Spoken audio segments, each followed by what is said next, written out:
Kabul, Afghanistan, August 20th, 2025. In a high-profile diplomatic engagement, Chinese Foreign Minister Wang Yi met with Afghanistan's acting Foreign Minister Amir Muttaqi. The talks held in Kabul mark one of the most significant visits by a senior Chinese official since the Taliban's return to power. Images released by Chinese state broadcaster CCTV captured the symbolism of the moment, two nations attempting to formalize ties amid shifting global alignments. The meeting was carefully staged. Cameras showed the two foreign ministers seated side by side in a formal setting, their delegations flanking them. For Beijing, this was more than just a courtesy call. It was a step toward pulling Afghanistan into the vast infrastructure web of the Belt and Road Initiative. For Kabul, it was an opportunity to show that the country, long isolated diplomatically, still holds strategic importance to global powers. According to Afghanistan's foreign ministry, the discussions centered on expanding bilateral relations in politics, trade and infrastructure. Muttaqi welcomed Beijing's interest in Afghanistan's participation in the Belt and Road Initiative, China's global economic and connectivity project spanning Asia, Africa and Europe. This would mark the first time Afghanistan formally engages in BRI projects since the US withdrawal in 2021. For Beijing, Afghanistan is both an opportunity and a risk.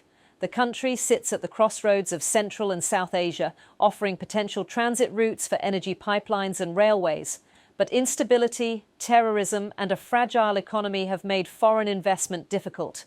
Wang Yi, however, has repeatedly signalled that China sees engagement as the path forward, both for securing its western frontier and for accessing Afghanistan's untapped resources, estimated to be worth over $1 trillion. The Taliban-led government, on the other hand, is eager for recognition and investment.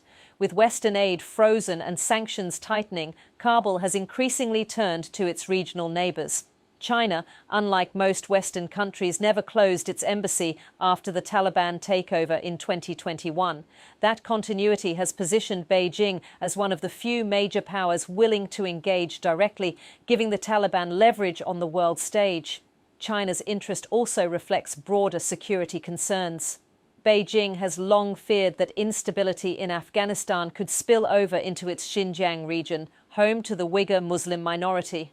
By strengthening ties with Kabul, China hopes to secure assurances that Afghan territory will not be used as a base for militant groups targeting Chinese interests. In past statements, Taliban officials have promised to respect Beijing's concerns, framing the relationship as one of mutual respect and necessity. This is not the first time Wang Yi has engaged with the Taliban-led government. He previously visited Kabul in 2022, but this 2025 trip comes at a moment of heightened geopolitical competition. With the US pivoting its focus toward the Indo-Pacific and Europe, Beijing sees an opening to strengthen its influence across South and Central Asia. The Belt and Road Initiative, once thought to be slowing down, is being recalibrated with Afghanistan as a potential corridor. Still, challenges remain.